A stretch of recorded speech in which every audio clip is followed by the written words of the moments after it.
Masya Allah, bismillahirrahmanirrahim. Tuan-tuan boleh hadirkan diri. Masya Allah, sahabat-sahabat yang dimuliakan, boleh hadirkan diri. Masya Allah. Ahmad bin Nubli, waalaikumsalam warahmatullahi wabarakatuh.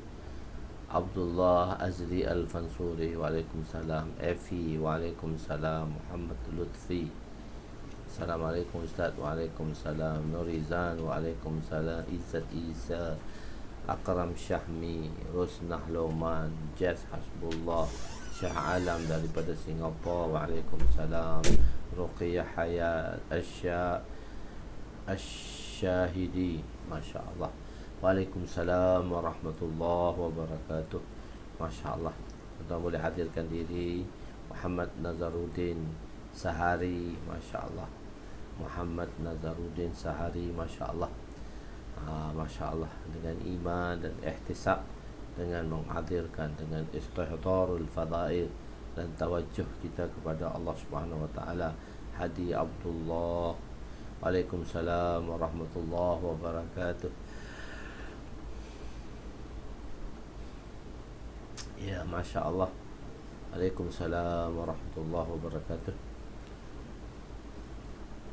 Suhaimi Ismail Cahaya SPK, Masya Allah. Waalaikumsalam warahmatullahi wabarakatuh. Imran Kadir, Masya Allah. Jemaah Mishkat, Masya Allah. Bismillahirrahmanirrahim. Assalamualaikum warahmatullahi wabarakatuh. Subhanaka la ilma lana illa ma'allamtana innaka antal alimul hakim. Wa la hawla wa la quwwata illa billahil aliyyil azim. Rabbi yassir wa la tu'assir wa tammim bil khair ya fattah wa bika nasta'in. Nahmaduhu wa nusalli wa nusallim ala rasulihil karim wa ala alihi wa sahbihi ajma'in wa ala alihi wa ashabihi al-fatihina bihadiyihim ila al-haqiqatil majaza. Amma ba'du. A'udzu billahi minasyaitonir rajim. Bismillahirrahmanirrahim. Wal 'asri innal insana lafi khusr illa alladzina amanu wa 'amilus shalihat wa tawasaw bil haqq wa tawasaw bis sabr. Shadaqallahul azim. Wa qala an-nabi sallallahu alaihi wasallam, la yu'minu ahadukum hatta yuhibba li akhihi ma yuhibbu li nafsihi, atau kama qala alaihi wassalatu wassalam. Ya, malam ni kita berada di muka surat 196, saya rasa tak salahnya, pada jilid ketiga, iaitu dalam kitabus salat, di dalam bab menjadi imam. Macam mana nak mengimami salat, dan hadis yang ke-8 saya ingat malam ni. Dr. Rumizu, Masya Allah, Ramizu, Syafiq, Syazwan, Masya Allah, Zulhilmi, Maryam Ahmad, Muda, Imran Kadir, Suhaimi Ismail, ahlan wa sahlan. Mi, Masya Allah, Suhaimi Okey, Mi, jilid 3 ni sini, Mi. Jilid 3 Cahaya SPK tu baru jilid 2 ni, kita dah jilid 3 di dalam ni. Masya Allah.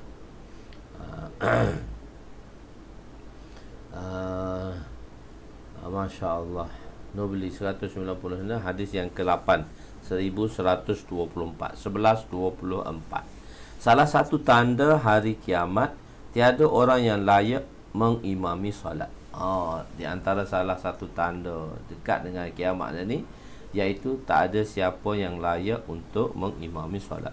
Bismillahirrahmanirrahim. Wa an Salamata binti al-Hurri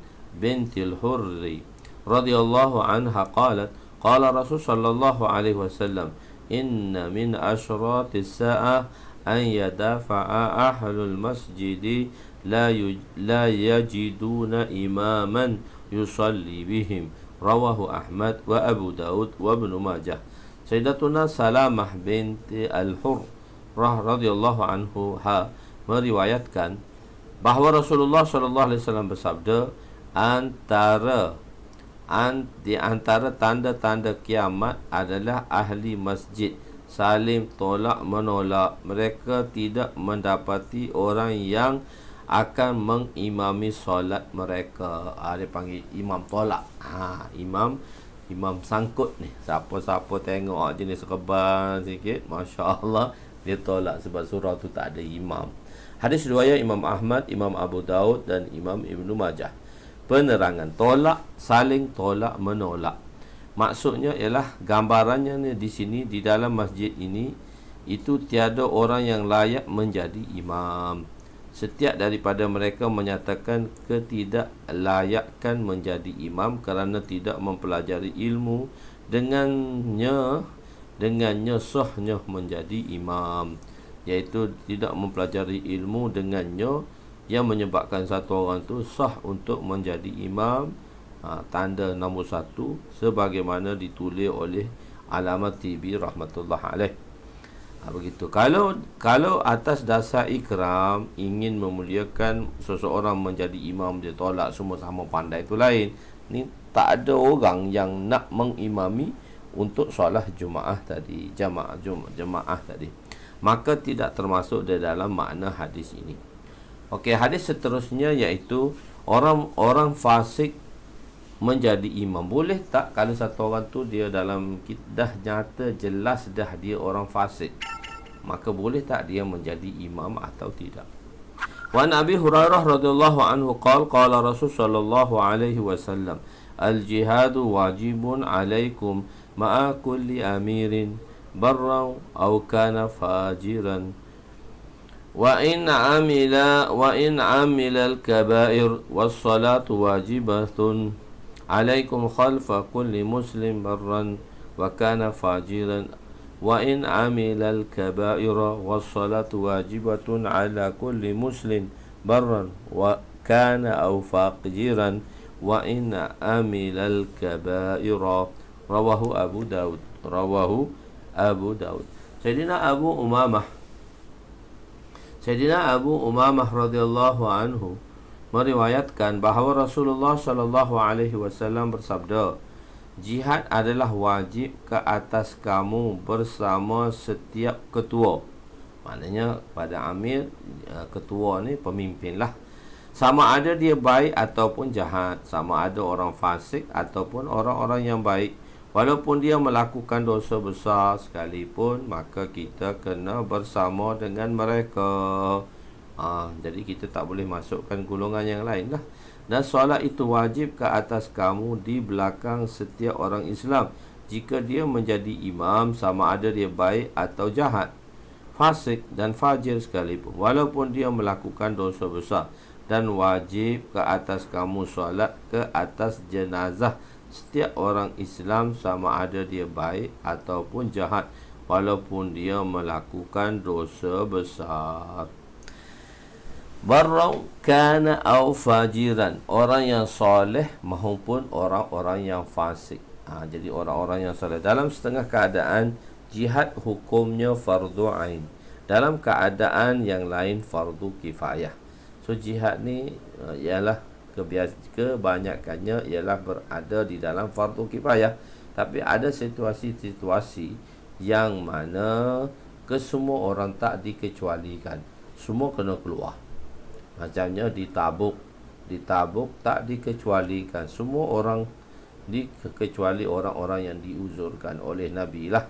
Jadi kesemuanya bila dia berkemampuan sehingga menyebabkan 3 orang tidak hadir pada peperangan Tabuk, dan mereka itu telah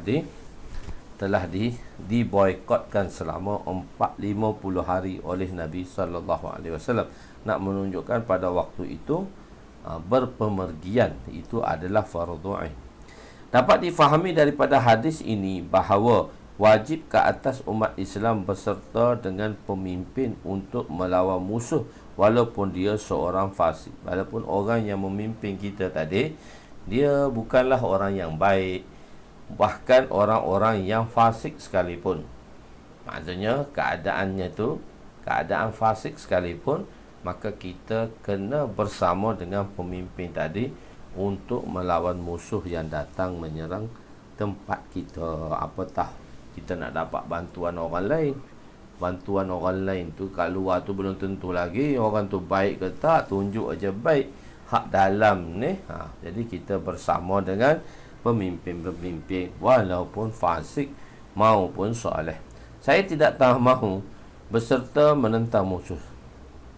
Jika tidak, jika dapat difahami, melawan musuh walaupun dia fasik, tidak boleh mengatakan saya tidak mahu berserta menentang musuh kerana amir tu juga fasik. Sama sahaja dengan musuh. Alah, hak pimpin kita pun lebih kurang dengan musuh. Saya tak nak bersama dengan, tak boleh. Bahkan jika ada orang yang baik di kalangan musuh ingin menceroboh negara, tidak boleh memberi kerjasama dengan mereka. Oh, dia mari tunjuk dia baik ni, nak ceroboh negara kita, nak ambil negara kita. Orang luar mana kita tahu betul ke tak? Walaupun dia tunjuk baik, maka kita bersama dengan pemimpin-pemimpin kita untuk melawan mereka yang nak menceroboh negara kita, walaupun dia baik sekalipun. Dia nak bagi bantuan, dia kata dia nak bagi bantuan, kita tak boleh bersama dengan mereka. Itu pesanan Nabi SAW. Al-jihad wajibun alaikum ma'a kulli amir barra wa kana fajiran. Sekalipun macam tu, tengok sama ada, bahkan jika orang yang baik di kalangan musuh, tapi dia musuh kita, tapi dia baik sikit lah, mungkin ni musuh negara lah, dia musuh negara, tapi tengok dia tu Masya Allah orang yang bagus, tapi dia dari sudut musuh kan, dia orang yang bagus, bagus lah daripada yang memimpin kita tadi. Hak pimpin kita pun tak tahu betul ke tak betul, kita sendiri pun lebih kurang 2 kali 5 juga dengan pemimpin pun. So nak bagi tahu, kita kena bersama dengan pemimpin fasik sekalipun dari melawan mereka-mereka yang datang nak menceroboh negara kita, walaupun dia dianggap baik sekalipun. Tidak boleh memberi kerjasama dengan dia, tak boleh, kita tak boleh bagi kerjasama dengan mereka. Wajib mentaati pemimpin walaupun dalam perkara maksiat dan dosa besar. Wajib mentaati pemimpin, melainkan pada perkara maksiat dan dosa besar, kita tak bersama dengan dia lah. Dia memerintahkan kepada maksiat, so kita tak perlu ikut lah. Dan dosa-dosa besar yang diperintahkannya, yang menjerumuskan seorang itu kepada la ta'ata li makhlukin fi maksiyati khaliq, kita tidak boleh mentaati makhluk di dalam perkara yang memaksiati Allah Ta'ala. Jika wajib mentaati pemimpin, melainkan jika masih ada orang yang baik dan lebih layak. Tapi jika ada orang yang, walau bagaimanapun, jika ada orang yang baik dan lebih layak, mengapa diberikan tugas dan tanggungjawab pemimpin kepada orang fasik? Apa pula kemarin tu? Tapi sebenarnya yang memimpin kita tu ialah macam mana orang pimpin kita tu, pemimpin tu dia sama je lah dengan kita. Kalau kita tengok dari satu sudut, betul lah dia tak betul, tapi kenapa Allah hantar orang tak betul kat kita? Sebab kita pun tak betul 2 kali 5 juga dengan mereka. Jadi macam mana rakyatnya, begitulah pemimpinnya. Hafiz Ibnu Hajar rahmatullahi alaih menyatakan bahawa daripada hadis ini dapatlah kita diketahui bahawa harus seseorang pemimpin dan ketua itu adalah seorang yang fasik. Maksudnya tak haram orang yang fasik jadi ketua. Harus dia jadi ketua. Tapi kalau ada hak baik, kita carilah hak baik. Tapi kenapa datang hak tak baik? Sebab kita pun 2 kali 5 juga. Okey, tidak terpecah dengan kefasikan dan perlakuan zalim. Maknanya dengan sebab dia melakukan amalan-amalan fasik tadi ataupun kezaliman, maka dia tidak terpecat. Dia tak terpecat. Tunggulah. Ke 15 nanti tengoklah bagaimana pula. Siapa pula tak kisahlah. Maksudnya ataupun tengoklah keadaan berlaku. Tak sempat-sempat pun dah bertukar dah. Itu tengok keadaan. Allah Subhanahu Wa Taala boleh lakukan apa sahaja. Wajib taat kepadanya selagi tidak memerintah kepada maksiat. Jadi kita kena taat selagi dia tak perintah kita buat maksiat. Hadis ini merupakan hujah ke atas pendapat Imam Malik kerana di sisi beliau tidak harus orang fasik menjadi imam. Jadi Imam Malik kata orang fasik tak boleh jadi imam. As-salah wajibatun. Salah yang dimaksudkan di sini ialah salah berjemaah. Hadis ini ingin menerangkan kefarduannya. Cuma yang dimaksudkannya adalah fardu kifayah, bukan fardu ain di sisi mazhab Syafi'i. Jadi as-salah wajibah ni wajib kifayah lah, bukan wajib ain. Tapi kalau mengikut mazhab Hanafi, dia adalah sunnat muakkadah. Sunnat muakkadah kita sahaja mengatakan, kita mazhab Syafi'i mengatakan fardu kifayah. Walaupun dia melakukan dosa besar. Jadi pemimpin ke, imam ke, dulu kan umarak yang menjadi imam kepada masjid-masjid di zaman Umayyah, di zaman Abbasiyah, pemerintahan Bani Umayyah, di zaman pemerintahan Abbasiyah. Jadi mereka yang memegang pucuk pimpinan tadi yang menjadi imam. Begitu. Jadi walaupun mereka buat dosa besar, Imam Malik menyatakan bahawa ini adalah dalil bahawa orang yang melakukan dosa besar tidak terkeluar daripada Islam. Imam Ibnu Malik, betul lah, orang yang buat dosa besar wala tukhrijuhu minal Islam bi'amalin. ولا تخرجه من الإسلام بعمل الجهاد ماضي مزبعثني الله أن يقاتل آخر هذه الأمة الدجال الكف عمن قال لا إله إلا الله ولا تكفره بذنب ولا تخرجه من الإسلام بعمل. Ini telah kita terangkan dulu dalam bab jahada yujahidu mujahadatan wa jihada. Ini dalam jilid ke-8 nanti, bab kitabul jihad dalam jilid ke-8. Kitabul jihad kita akan mulakan dengan jilid ke-8 nanti insya-Allah. Walaupun dia dosa besar. Okey, hadis seterusnya. Fasal ketiga, hadis yang ke-1126. Hadis yang ke-1126. An Amr ibn Salimata radhiyallahu anhuma qala kunna bima'in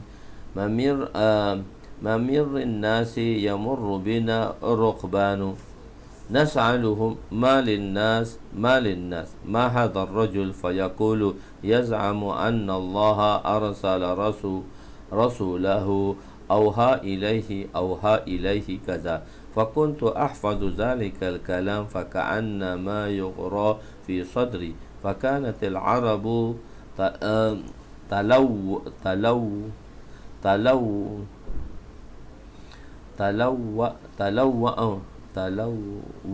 talawwamu بإسلامهم الفتح فيقول اتركوا وقومه فإنه إن ظهر عليهم فهو نبي صادق فلما كانت وقعة الفتح بادر كل قوم بإسلامهم وبادر أبي قومي بإسلامهم فلما قدم قال جئتكم والله ما عند النبي حقا قال صلوا صلاة كذا في حين كذا صلاة كذا في حين كذا فإذا حضرت الصلاة فليؤذن أحدهم فليؤمكم أقصركم قرآنا فنظر فلم يكن أحد أقصر قرآنا مني فلما كنت أتلقى من الركبان فقدموني بين أيديهم وأنا ابن 76 سنين وكانت علي بردة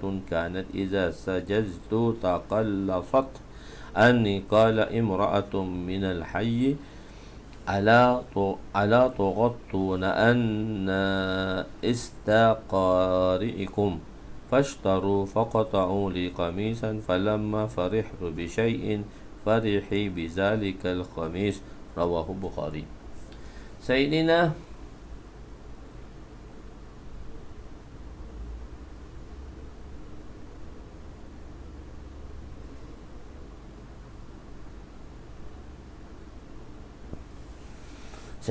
Amr bin Salamah radhiyallahu anhu berkata, kami tinggal di tempat air.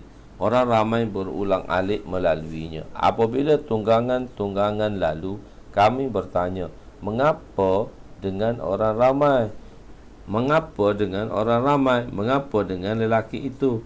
Mereka menjawab, dia mendakwa bahawa Allah mengutusnya dan memberinya wahyu kepadanya sekian-sekian. Maka aku mengingati perkataan itu, iaitu Al-Quran lah, seolah-olah ia sudah masuk ke dalam hatiku. Sedangkan orang Arab menunggu Fatah Mekah untuk memeluk Islam, yang kampung-kampung semualah. Mereka berkata, tinggalkanlah dia dan kaumnya. Sesungguhnya, jika jelas ke atas kaumnya, maka dia ialah Nabi yang benar. Apabila berlakunya Fatah Mekah, manusia bersegera memasuki Islam. Begitu juga bapa serta kaumku. Tak kala dia sampai, dia berkata, demi Allah, aku datang dari sisi Nabi yang benar. Baginda SAW bersabda, solatlah kamu seperti sekian pada waktu sekian. Apabila tiba waktu solat, hendaklah salah seorang daripada kamu melaungkan azan yang paling banyak, dan orang yang paling banyak membaca Al-Quran menjadi imam bagi kamu. Maka mereka melihat dan mendapati tiada siapa yang lebih banyak membaca Al-Quran daripadaku, kerana aku bertalaki daripada orang-orang yang datang bersafar. Yang lalu ambil air, dia kata dia orang Islam, dia memperdengarkan aku bertalaki, baca dengan dia dan aku hafal Quran tadi. Lalu mereka menghadapankan aku. Ketika itu aku berumur 6 hingga 7 tahun sahaja, dan terdapat burdah yang sedang aku pakai ketika itu. Apabila aku sujud, terangkatlah badanku. Lalu seorang wanita telah menegurku, mengapa kamu tidak menutup bahagian belakang imam kamu? Lalu mereka telah membeli dan memotong kain untuk membuat bajuku. Tidak pernah aku merasa gembira seperti kegembiraanku mendapat baju ini.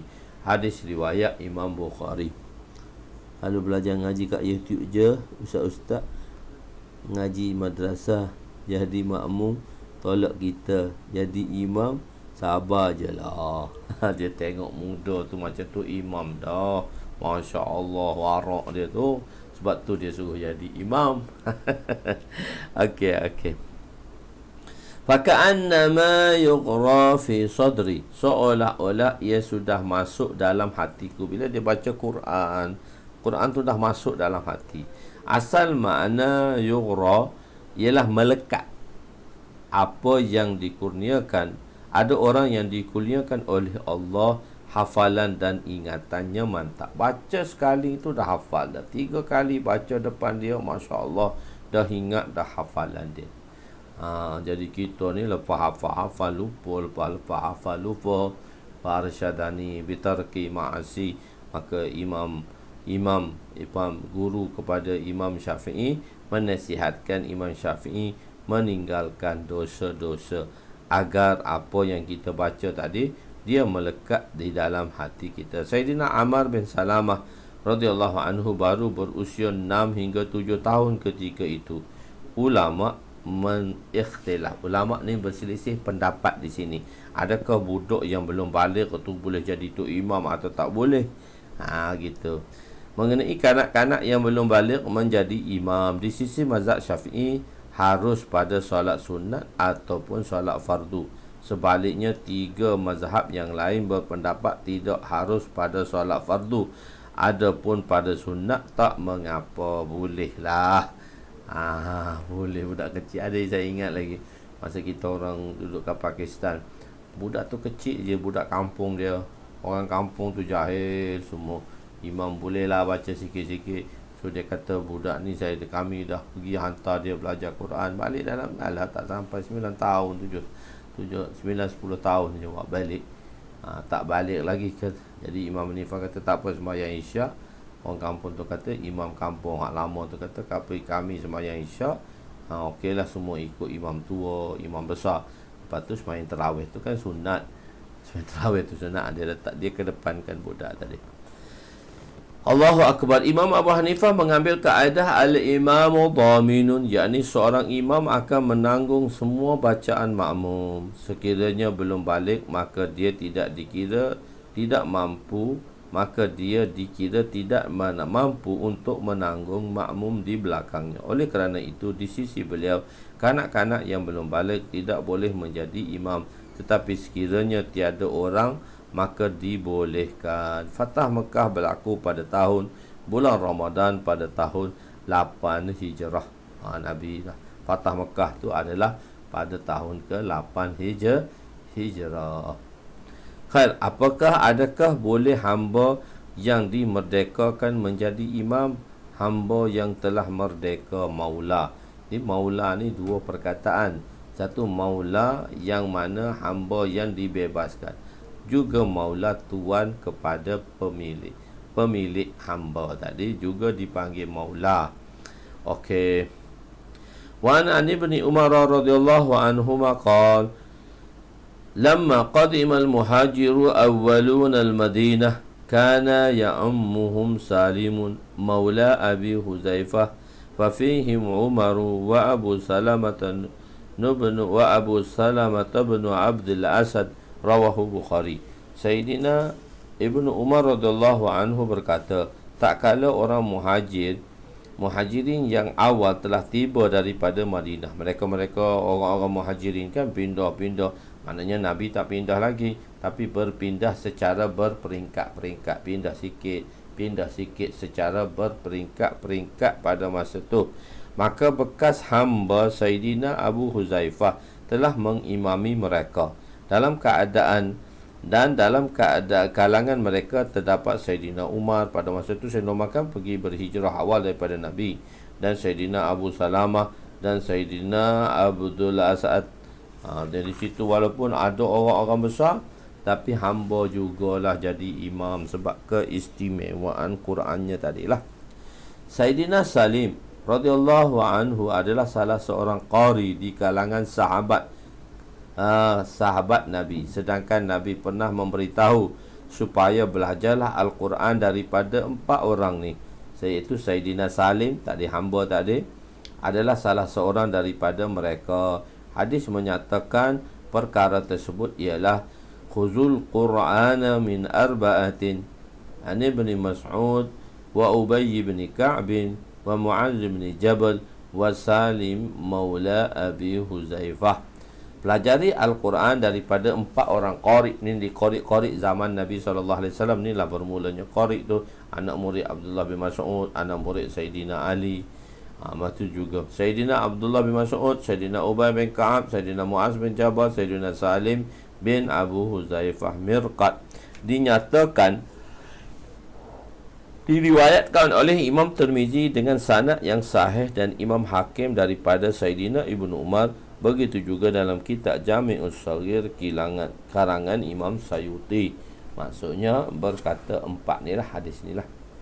Sayyidina Umar radhiyallahu anhu melantik Salim sebagai imam pada zaman khalifahnya atau atas beberapa maslahah. Terdapat sedikit perselisihan di kalangan ulama dalam masalah ini. Jamhur ulama berpendapat harus bekas hamba, iaitu hamba yang telah dimerdekakan menjadi imam. Berbeza dengan pendapat Imam Malik. Beliau mengatakan tak harus juga, status dia rendah walaupun dia dah merdeka. Sayyidina Abu Salamah bin Abu Asad ialah suami kepada Sayyidatuna Ummu Salamah sebelum Nabi. Abu Salamah, Abu Salamah bin Abdul Asad, iaitu isteri kepada Ummu Salamah, Abu Salamah. Begitu. Tanggungjawab telah terlepas, tetapi ganjaran solat tidak diperolehi. Mana keadaan tanggungjawab sembahyang tu terlepas, cuma pahala tak dapat, macam mana? Wa an Ibn Abbas radhiyallahu anhuma qala qala Rasul sallallahu alaihi wasallam salasatum la turfa'u lahum salatuhum fawqa ru'usihim shibran wa rajulun amma qauman wa hum lahu karihun wa imra'atun batat zawjuha 'alayha sakhitun wa akhawani mutasariman. Rawahu Ibnu Majah. Sayyidina Ibnu Abbas radhiyallahu anhuma meriwayatkan bahawa Rasulullah sallallahu alaihi wasallam bersabda, 3 golongan yang solatnya tidak terangkat daripada kepalanya sejengkal pun, tak boleh naik sikit pun. Seorang lelaki yang mengimami satu kaum, sedangkan mereka, yakni makmumnya membenci mereka, dan benda ini telah kita jelaskan pada peringkat yang kedua dahulu dalam fasal kedua. Wanita yang bermalam dengan suaminya marah terhadapnya, dan 2 orang saudara yang memutuskan silaturrahim. 2 orang saudara yang memutuskan silaturrahim. Siapa tu?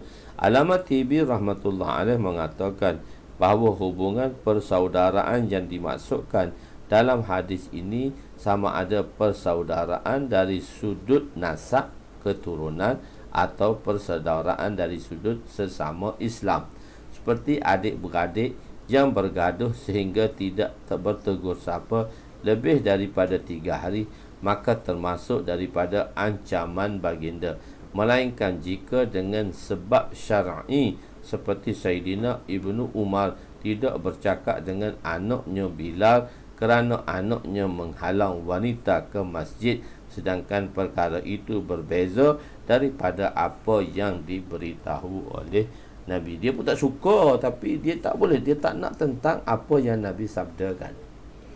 Begitu. Itu sebelum ni kita dah bincangkan dah. Okey, kita belajar bab seterusnya. Babu ma'alal imam. Ni bab baru pula, iaitu babu ma'alal imam. Bab mengenai tuntutan ke atas seorang imam. Bila satu orang tu jadi imam, apa tuntutan semasa dia mengimami solat? Nak panjang ke, nak pendek ke, macam mana perkara-perkara yang mesti diraikan oleh seorang imam, yang mana di belakangnya berbagai-bagai golongan yang ada di belakangnya. Okey. Tanggungjawab imam. Seorang imam perlulah melihat kepada maslahah makmumnya. Dia tengok kepada akan makmumnya, dia tengok, surau ni orang veteran, jadi taklah laju sangat. Surau-surau banyak orang muda, dia pun ambil imam muda sikit. Kalau imam muda pun di surau orang tua, imam tu kena railah sikit orang tua. Begitu. Sayyidina Anas radhiyallahu anhu, Anas radhiyallahu anhu qala ma sallaitu wara'a imamin qattu akhaffa salatan wala atamma salatan minan nabi sallallahu alaihi wasallam wa in kana la yasma'u buka as-sabiyyi fayukhaffifu makhafata an tuftana ummuhu. Muttafaq alaih. Sayyidina Anas radhiyallahu anhu berkata, aku tidak pernah solat di belakang mana-mana imam yang lebih ringan dan sempurna solatnya daripada Nabi. Maksudnya bacaan dia tu takhfif, tak panjang lebar.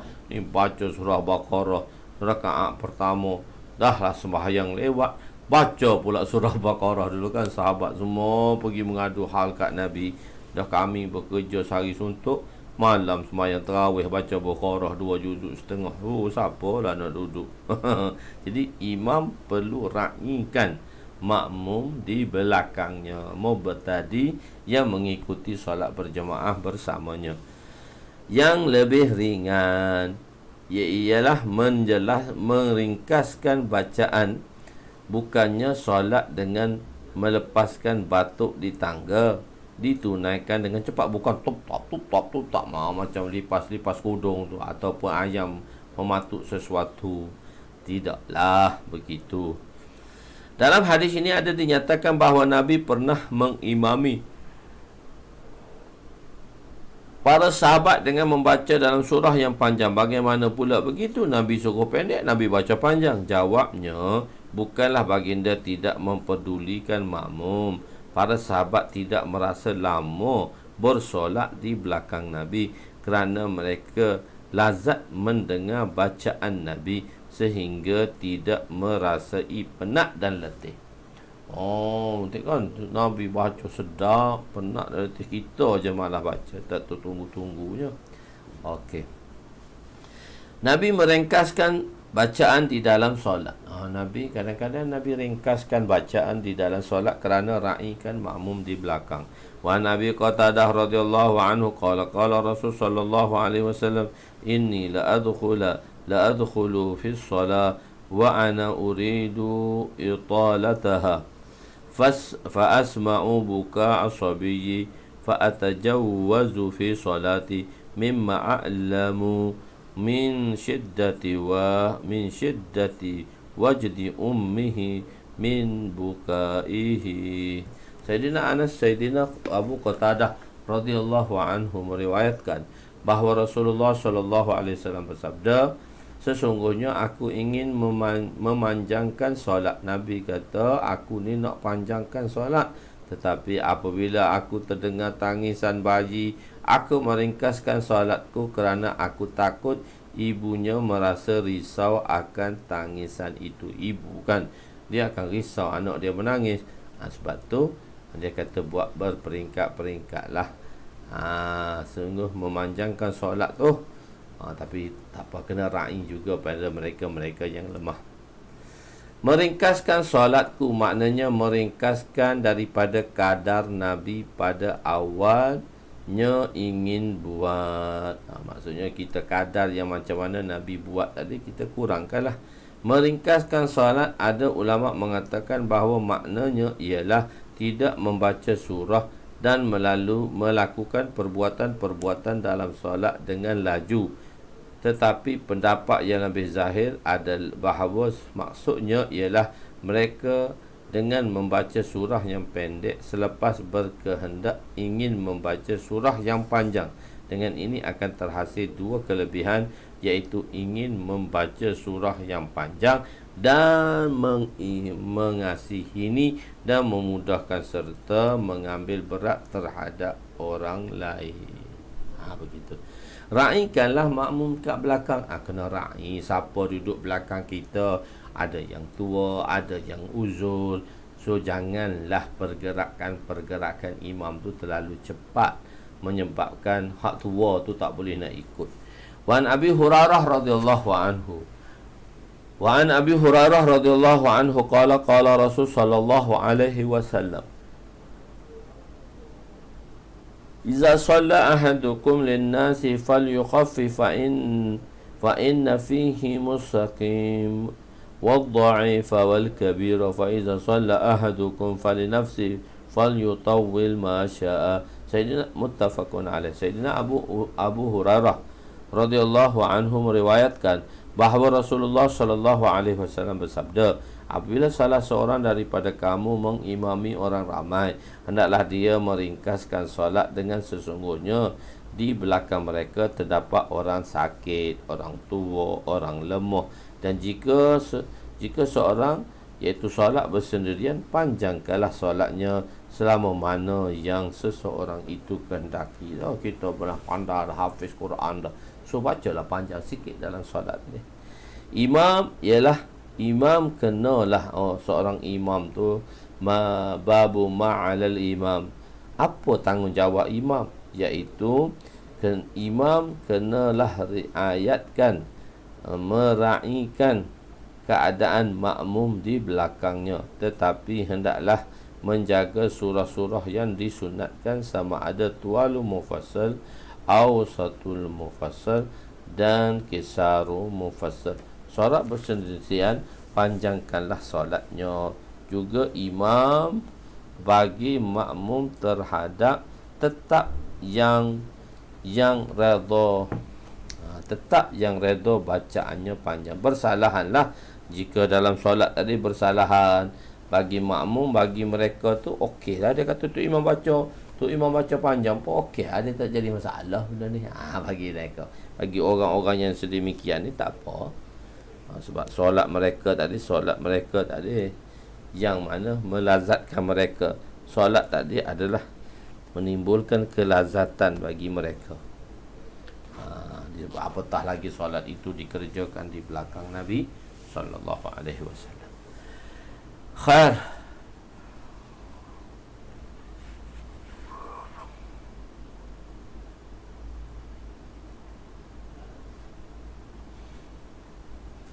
Larangan daripada bacaan yang paling panjang dalam solat.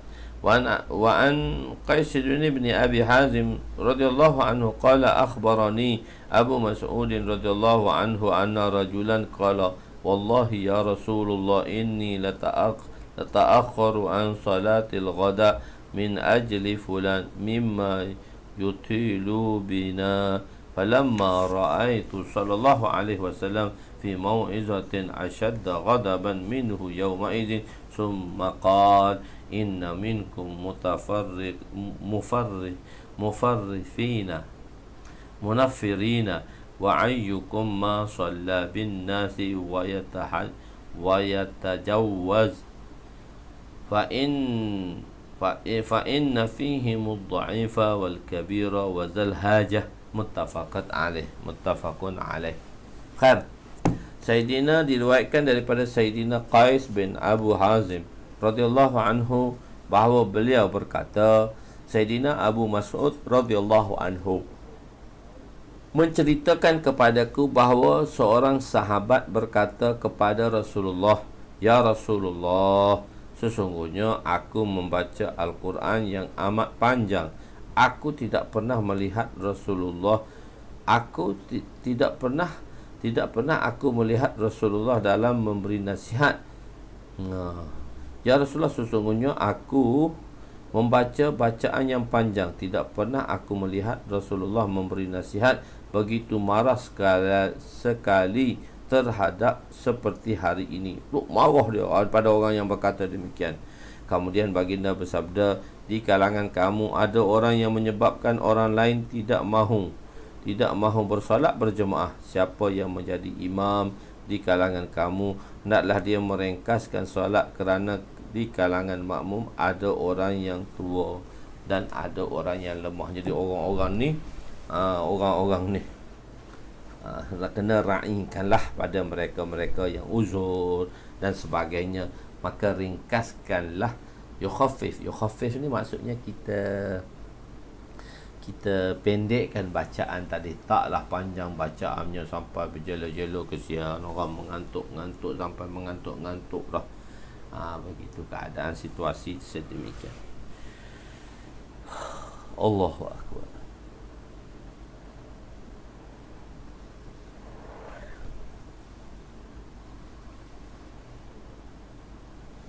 Sekejap saya ada tertinggal satu. Sekejap, saya ada tinggal satu.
Masya Allah.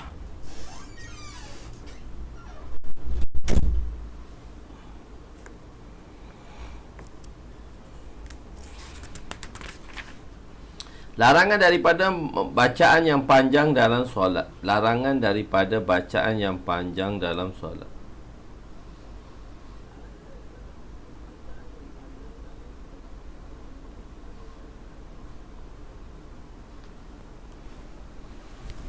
Khair.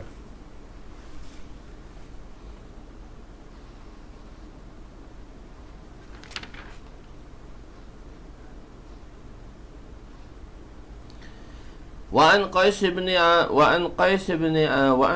بن أبي حازم رضي الله عنه قال أخبرني أبو مسعود رضي الله عنه أن رجلا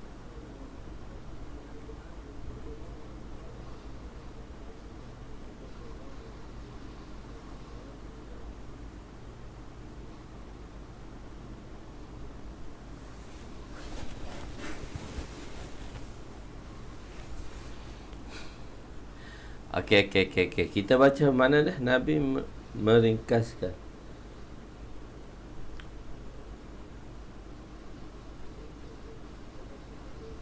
Hadis yang keberapa ya? Tuan-tuan, mana hadis yang keberapa ni? 1133. Oh, 1133 dah. 1133.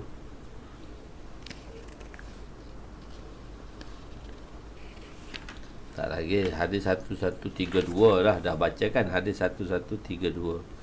Ya, page 204. 1132 diriwayatkan. Itulah. Okey. Sahabat tersebut solat di masjid kampungnya. Di sekitar Madinah banyak penerangan. Jadi solat dari Nabi sehingga Nabi berdiri. Jadi iaitu Sayyidina Abu Mas'ud menceritakan kepadaku bahawa seorang sahabat berkata kepada Rasulullah, "Ya Rasulullah, sesungguhnya aku keluar daripada jemaah pada solat subuh pagi tadi disebabkan fulan, yakni imam membaca bacaan yang panjang."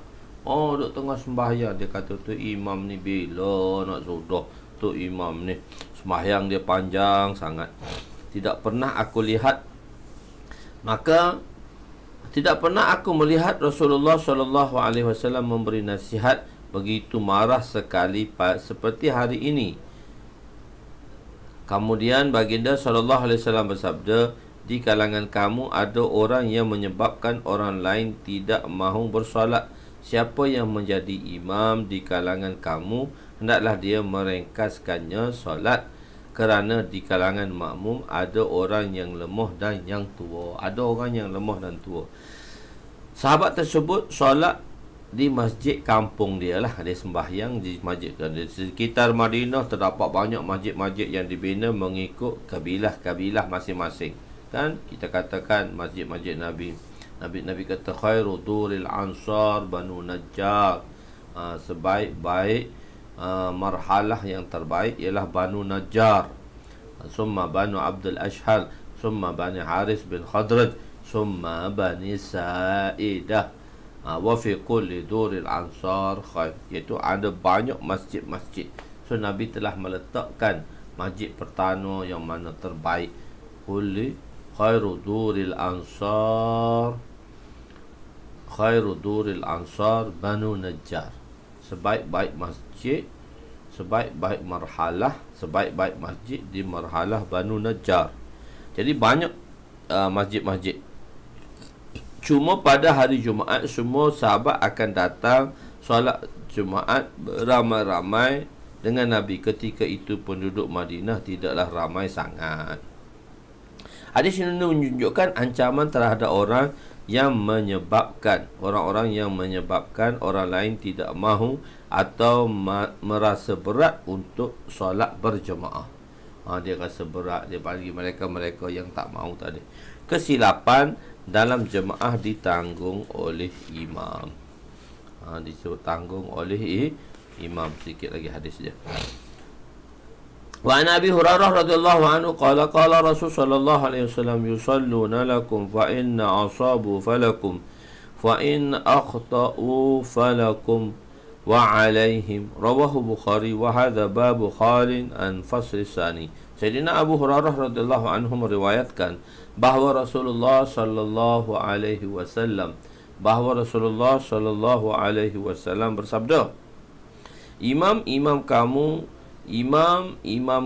mengimami solat. Jika mereka melakukan yang tepat, kamu akan mendapat ganjarannya, dan jika mereka melakukan kesilapan, dosanya adalah ke atas kamu dan mereka juga. Bab ini tidak mempunyai fasal kedua. Apabila solat berjemaah ditunaikan dengan tarikah syar'iyyah, dengan tarikah syaraknya, maka pahala akan diperolehi oleh imam dan makmum. Mana meraihkan semua tarikah-tarikah yang telah disebutkan dan telah disyariatkan. Jika imam mengimami solat tanpa peraturan dan syarat serta kaedah yang betul, maka tanggungjawab tidak tertanggung pada makmum, kerana mereka telah menunaikan solat dengan yang terbaik, yakni berjemaah kekurangannya daripada pihak imam. Kekurangan tadi adalah disebabkan daripada pihak imam. So dua hadis lagi kita baca untuk sebelum kita masuk pada babu 'alal ma'mum minal mutaba'ah wa hukmi masbuq.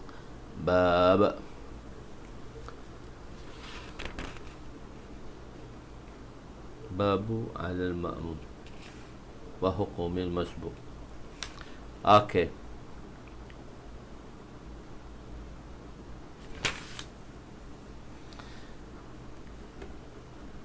Wan Uthman bin Abi al-As radhiyallahu anhu qala akhiru ma ahida ilayya Rasul sallallahu alaihi wasallam idza atmamta qauman fa akhiffa bihim as-salah. Rawahu Muslim.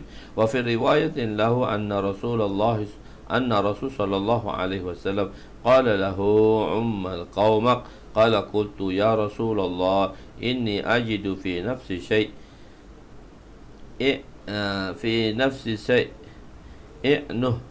idnuh fa ajlasani baina yadayhi thumma wada'a kaffahu fi sadri baina sadiyayya thumma qala tahawwal wa wada'aha fi dhahri baina katifayya thumma qala ummal qaumak faman amma qauman falyukhaffif fa inna fihimul kabira wa inna fihimul marida wa inna fihimul dha'ifa wa in kana fihim zahajah fa idza shalla ahadukum wahdahu falyusalli kaifa syaa. Sayyidina Uthman radhiyallahu anhu berkata, pesanan terakhir Nabi untukku adalah apabila kamu menjadi imam untuk satu kaum, hendaklah kamu meringankan solat bagi mereka.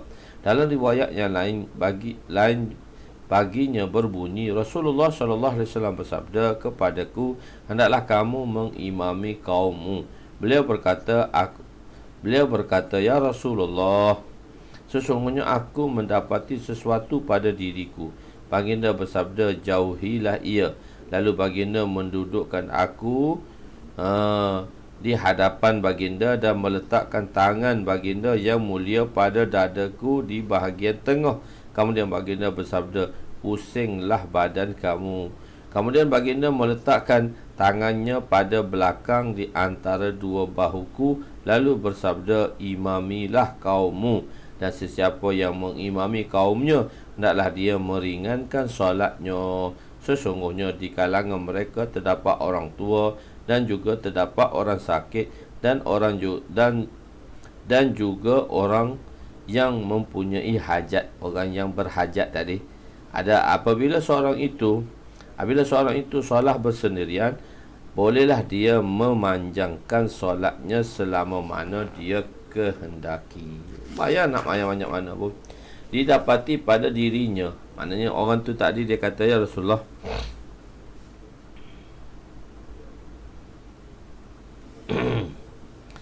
kalau mengikut dirham tu salah. Ada orang dia tak boleh bagi dah berdirham tu, dia dah dikira tak boleh dah berdirham. Berdirham tak boleh dah. didapati sesuatu daripada diriku. Sebab berdehem ni kalau kita baca dalam tu, kalau dia kata kalau dia berdehem sebab nak baca Fatihah untuk menjelaskan bacaan Fatihah boleh.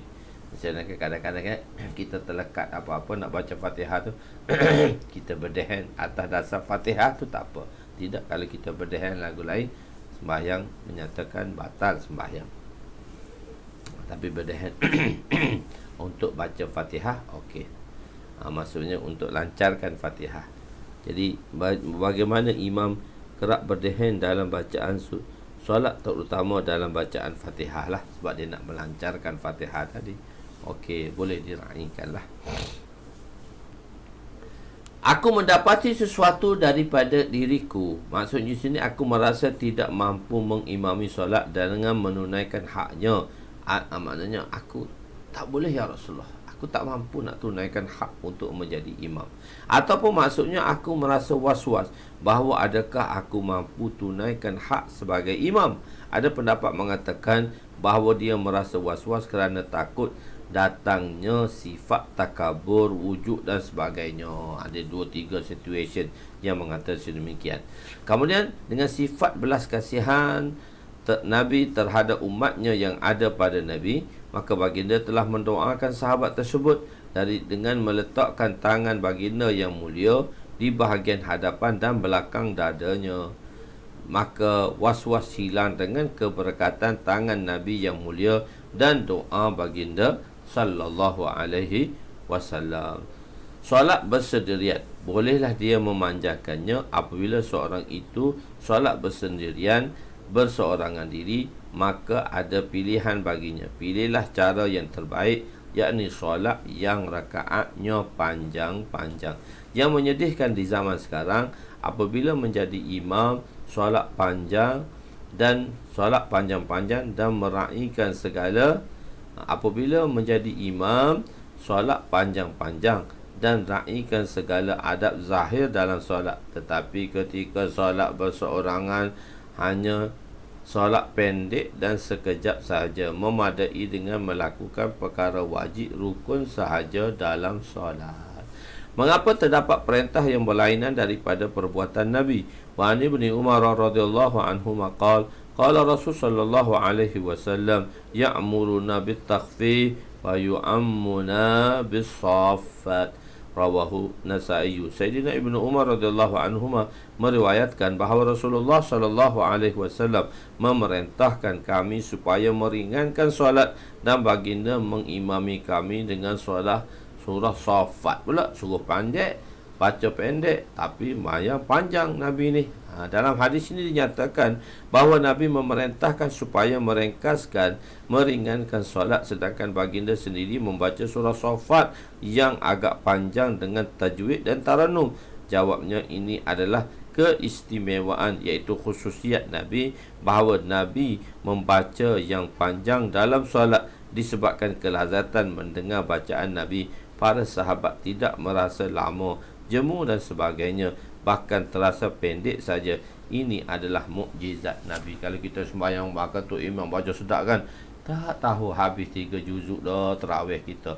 Oh, tapi kalau tu imam baca dah lah tu tegak-gagak, nak tinggal sembahyang rasa. Begitulah sedikit sebanyak pada malam ni, insya-Allah. Semoga Allah SWT memberi taufik pada kita, insya-Allah.